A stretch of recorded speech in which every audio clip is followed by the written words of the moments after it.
Boom. YouTube. YouTube. I love YouTube. Here we go. 52 seconds for Facebook. Yeah, for sure. Let's get some people in on the stream live. You know, I'm excited, Rich, about Aquashella coming up. It's going to be a really, really great show. First time it's ever been done. They're combining art and music in with aquarium keeping. Yeah. August 18th and 19th in Chicago. Let's make sure to tell the Facebook guys about that because they're not joining for 15 seconds. Of course, no worries. But YouTube heard about it first. Yes. So August 18th and 19th, we will be there. We'll have tanks and multiple booths. Yeah, it'll be really, really great. Go to aquashella.com. That's spelled AQUASHELLA.com. Aquashella. Facebook is on. Cannot play video. What happened there? All right. Well, are we live? Welcome, everybody, to Waterbox Live. We're getting super excited, super pumped, because we're talking about Aquashella. We're talking about all the different stuff that's happening in the industry. Everybody's going crazy. Mm-hmm. Let me talk a little bit about the Aquashella, because Aquashella is coming in August 18th and 19th in Chicago. First time this show has ever been done. And we're mixing music, we're mixing art, and we're mixing aquascaping, reef keeping, fish, corals. Really, really unique concept. I'm super excited. We've got our tickets actually already planned to attend. We're gonna have some Waterbox aquariums there, in some of the booths there. It'll be really exciting. So if anybody's in the Chicago area, definitely put that on your calendar. Yep, just waiting for some people to get in here before we get started, guys. Of course. Are we good on Facebook? You good everywhere. Okay. We're good. So let's talk a little bit more about Aquashella. Where is it? It's Chicago. Let's take a look at the event space so these guys know where it is. They go to aquashella.com. yeah, Aquashella, like a shell. Yes, it's at the White Yeah. Eagle Convention Center in Chicago. It's about 25 minutes outside of the city, so it's real close. It's about 15 minutes from the airport. Easy. Out of O'Hare, boom, right in. Yeah. So great Where location. do we have tanks there? Because I know we're not exhibiting ourselves, but we do have tanks available that are going to be raffled. Yes. That's a big deal. Pretty important. So Reef to Reef booth will have a tank showcasing there. Saltwateraquarium.com will have a tank available to show, and also the Ecotech AI booth will also have a water box. So we're real excited about that. People are wanting to see them in person in that Chicago area, and now is your opportunity. All right, so guys, while I share the stream, we're going to keep talking here, waiting for people to get in here. It's not just a saltwater show, right? No, freshwater. It's about 50-50, freshwater and saltwater. But also, I was talking to Sean, who's helped putting on the show, and he had mentioned he's got these artists from all over the world coming that do all different, acrylic, pencil, paint, just unique sculptures, different things that will be offered for sale. So I know a lot of people that love aquariums and love their fish. They also like the art to put on the wall, behind their tank or around. They kind of want to inspire the room. Right. So it's going to be a really neat thing. I know they're going to be doing like some cool actinic lighting and highlighted. It's going to be really neat. I'm kind of excited to see what they're going to do there. But talking about the designs and all this stuff brings us to our topic today of aquascaping your reef tank. So it's a big controversy. Some people get intimidated by it. But it's fairly easy. Everybody has their own style. Yeah. I'd say the number one style that you want to avoid is building. What is it? What did you call it? The other The day? wall. Break down the wall or something. Yeah, don't build the wall. All right. Yeah. I'm still sharing the stream here, so bear with me. There's a buddy, Scott. He used to do a speech on this on the circuit about a lot of people take the rockscape and they build this huge wall, and then all of a sudden it either topples over, they have no spots for corals to go on, doesn't look right, doesn't show the depth of the tank, different things. So I like seeing what people do on aquascaping because it's your own interpretation of what you want your reef to look like, you know? Yeah, one of my favorite things about it is, honestly, one of my favorite parts about aquariums is the whole setup process. Yeah, it's the best part. Right. Yeah, it's one of the best parts. Because once you have it set up and it's dialed in, I mean, you get to enjoy it a lot. But the typical hobbyist likes to tinker with things. Of course. So that's one of the really fun parts for me is actually setting up. Yeah, the the setup aquarium. is great. I love the setup. Yeah. Also, we should let people know if you have any questions. We're gonna shoot you. We're gonna show you a video here in a little bit, but we want you to ask questions in the stream. And after the video is over, we'll go ahead and do a kind of rapid fire question and answer. You can ask us pretty much anything about aquascaping, about water box, aquariums in general. Just type the comments in there. We'll shoot it as soon as we get done towards the end of the stream. So let's talk about what are some of the challenges that our water box owners are going to have to overcome when aquascaping their aquarium. I mean, I think one of the biggest things for me, and it's partially kind of what we designed the aquarium for, or one of the design aspects was the glass overflow. And the reason I wanted to put that in there was because I like to be able to scrape every piece of glass on the aquarium so it always looks nice and clean. Of course, of course. So when I do my aquascape, I like to offset the rock from the glass. I don't like leaning rock up against the glass. I really don't want anything on it. And it kind of gives it like this, it almost looks like it's like an floating. island, like an islandy feel. Yeah, you don't have that like to dirty it. stuff, the dirty green algae and coraline growing on the aquarium, which makes it more aesthetically appealing. Yeah. And over I've time. seen people, push it up towards the back of the glass, and they'll clean the back part around the rock. There's so many different ways you can do aquascaping in your tank. I mean, you could use live rock, you can use the dry rock, synthetic corals. People do minimal rock. Some people put a ton of rock in there. I mean, there's so many options when it comes to aquascaping. It's really a lot of different types of rock, a lot of different options. Some people will use a mortar mix. They'll tie in PVC structures that they actually plumb together, and they zip tie rocks to it, and they use concrete like a mortar mix. There's so many options. Yeah. It's really, really great. But what we did is we went the more simple method, and that's what we're going to show you guys in this video right now. It's about 6 minutes long, so once that's over, we'll catch you here in a minute.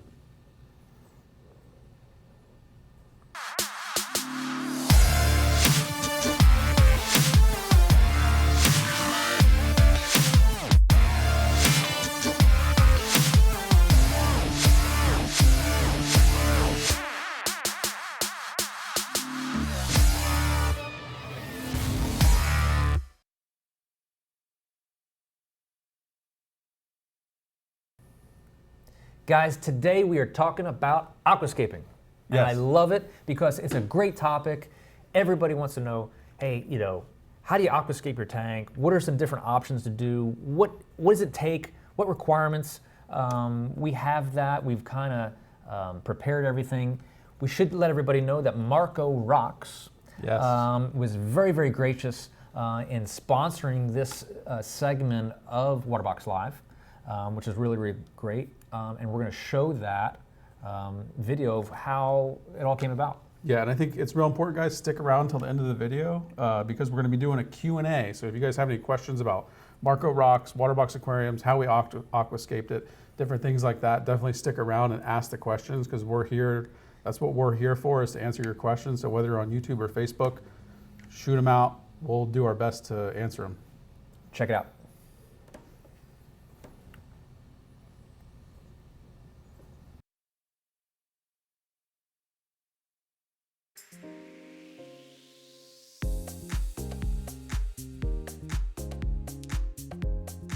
Thanks for tuning in. Today we're going to talk about aquascaping, how to aquascape your water box. Marco Rocks was very generous and gave us this nice assortment of different rocks and sand for us to use. We've got our template here. Let's go. First things first, be sure to not throw away the cardboard because it works great that came with the aquarium cabinet. So what we need to do is we actually took the cardboard and put it on top of the aquarium. We actually traced around the outside perimeter and cut it, and we marked where the overflow box was with a marker. As you can see, this is going to give us a nice footprint of how to aquascape the tank without scratching the glass. Marco Rock sent us 3 different types of rock for us to use on our aquascaping today. The first one here is the Foundation Prime Cuts rock. The Prime Cuts is simply Key Largo rock that is cut flat on one side to help create a solid foundation for your aquascaping. Next is the Key Largo rock. This Key Largo rock, which is an all-natural calcium carbonate rock, never any chemicals or additives, and often you can even spot fossilized ancient corals in the rocks. It comes to you pest and organic free. Next is our premium shelf rock. This shelf rock is very unique, and it's perfect to mix with our regular Key Largo rock or add to an existing tank for more coral placement. Perfect to build that ultimate scape. The shape is 100% naturally formed from natural ancient environmental actions. There's really nothing like it. So what I've done is I've laid out the rock in 3 different sections. So I have all my flat bottom rock, which we're going to start with first as our foundation. I've got my template ready, and what we're going to do is, I think on this aquascape, we're going to keep the rock off of the back wall of the aquarium because we want to have a nice clean look, kind of shape things up a little bit. So basically take the rock like this. I said the flat part goes to the bottom, and we're going to kind of just start laying it out on our template. This is really great because it allows you to be real creative and not have to worry about scratching the tank. And you can create different things here.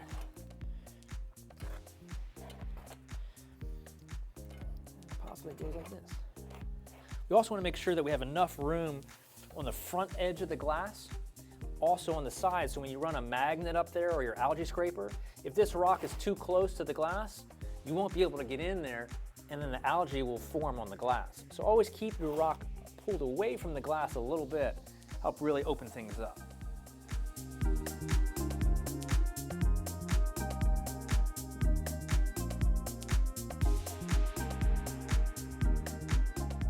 I want to give you a quick explanation of why we came up with this aquascaping concept.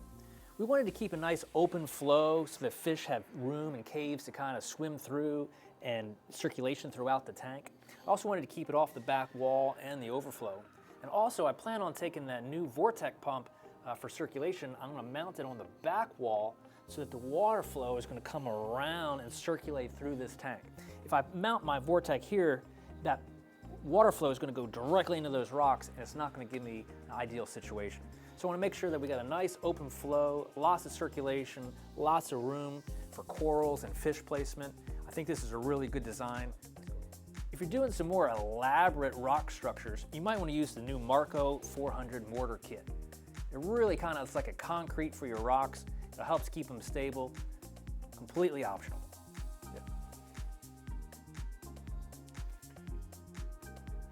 Now we're going to take some of the rocks, set them aside, and start placing these rocks into the aquarium ever so gently.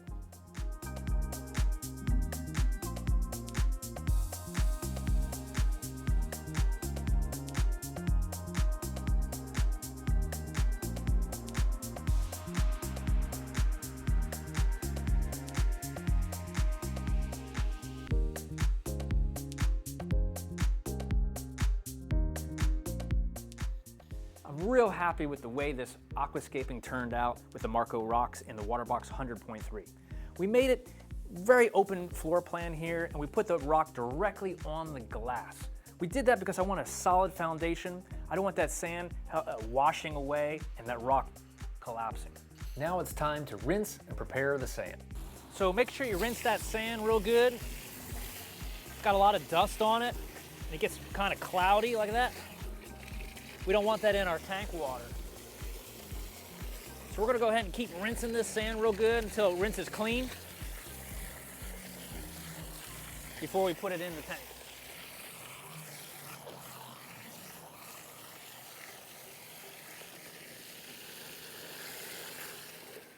Now that we've rinsed the sand, it's time to go ahead and put that sand into the tank. I don't want to put too much of a deep sand bed, maximum about 1 inch all the way across.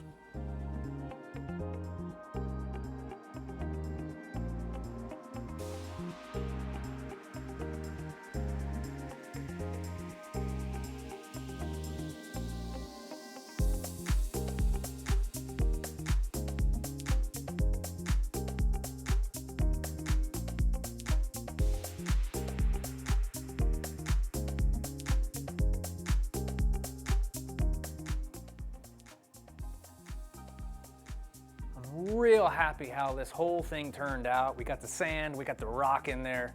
Next, we're gonna have to install the lights, the power heads, the pumps, all the other good filtration components before we start adding water in here. It's a big job, but stay tuned.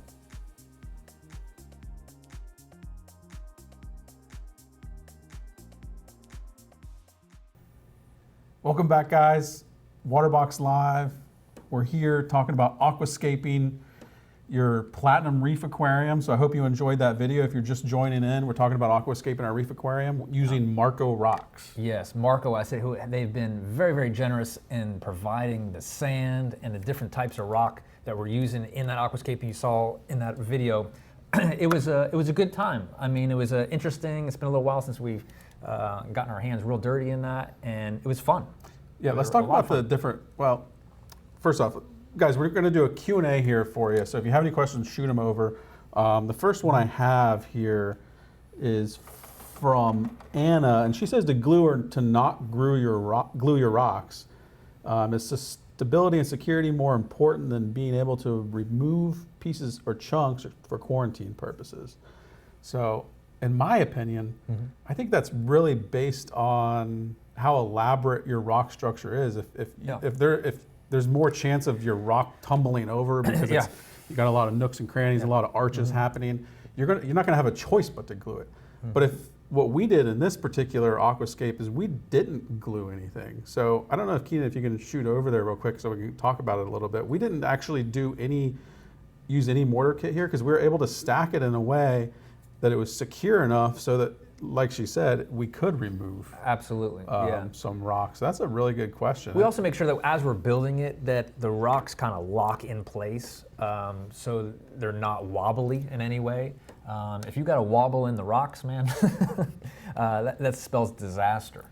Because you don't want this thing established. You've got corals growing on, all of a sudden a fish bumps into it and the thing comes tumbling down. So Right. I think another real important thing for me to note, Dean, and you said it in the video, when you're aquascaping your aquarium, make sure to keep a sufficient amount of space between the rock and the glass. A, you don't want to scratch it, and B, I've done it a number of times. You set up your rock safe, you're so happy with it, you get water in it, you get corals in it, and then you go to clean the glass for the first time, and that magnet rams right into the rock, and you're like, great. Now you have to manually take out a scraper and clean it if that can even get in there. Absolutely, So that's kind of a big thing to think about when you're, and if possible, keep it off of all of the glass. Don't use the glass to lean any rock up against it. That way you can keep everything nice and clean. yeah, it's also you got to think about, as I mentioned in the video, the power heads. You know, where are those power heads going to be placed? I mean, you don't want that rock sitting right in front of a power head. You know, could really not be efficient there. Right. We've got a lot of people in on the stream, different comments happening there. If you can maybe give some shout outs too. Yeah, so. But also, you know, we didn't also talk about how much rock do you need in your aquarium. You know, a good basis to go off of is about 1 pound per gallon is about average. You know, so it's a 100-gallon tank, you're gonna need about 100 pounds of rock. Yeah, and another thing to think about is you can use less. Sure. But you're probably going to want to have some alternative sources of biological filtration, maybe something in the sump. There's a lot of different kind of porous biological filtration media that you can put in your sump and a media reactor. Your live sand's also going to help a lot with with that. For sure. And you can also use your sump. I mean, if you want to put 10 pounds of rock in your sump, You can do that. That'll work too. Sure, yeah. As long as that rock is submersed in the water somewhere in that water column, it's gonna it'll grow that bacteria on there that you need. Yeah. Which would be really, really great. Jason says, nice aquascaping. Thank you, Jason. Me and Dean worked real hard on that. So We did. It was good. Also, you know, people see this counter here. For the people just tuning in, this is actually tied into our Waterbox Facebook page. So if you like us and we want you to hit the like button, you'll see that the numbers will change live. So go ahead and make sure you like this Waterbox aquariums. Unique sizes. Remember, Waterbox, for people that are just joining us, 4 gallons all the way up to 230 gallons. You know, so we got something for everybody. A lot of features, and we're going to be kind of keep walking people through the process here, setting up these tanks. Right. So this Platinum Reef build that we're looking at here, guys, that we're talking about aquascaping on, is the first of many live build videos we're going to be doing. This is 16 weeks, so we're here on week 3, Yeah. which we're aquascaping the Reef Aquarium. Next week, we're going to go over adding the Ecotech Yes. XR15s to your Platinum Reef, which that's a pretty Boom. big deal. Look at these. So we're going to start installing these next week on the tank, and we'll shoot a video and go live to show you guys how that all looks and all the features of the XR15s. We're real excited about it. How are we going to announce to our fans what kind of tank we're going to do? I don't think I mean, that's up to you. I'll leave it up to you. No, there is a clue. There's some cues behind us, but There is a clue somewhere in this shot. But yeah, we're super excited, super pumped to bring you this content every week, Wednesday, 12 noon on YouTube, Facebook. Really excited. tune in also on Tuesday at 12 p.m. Next week, we'll be doing another episode of Small Talk. That's all, all nanos. nano Pico Aquarium related. We'll be doing some setups here. We'll be talking about anything related to small aquariums. So those of you that maybe don't have a Waterbox Platinum Series aquarium, you can tune in for that as well. Love it. Guys, stay tuned. I mean, become a fan of ours. We'd love to have you be a part of the family. Yeah, thanks for watching, guys. We'll see you next week. Bye-bye.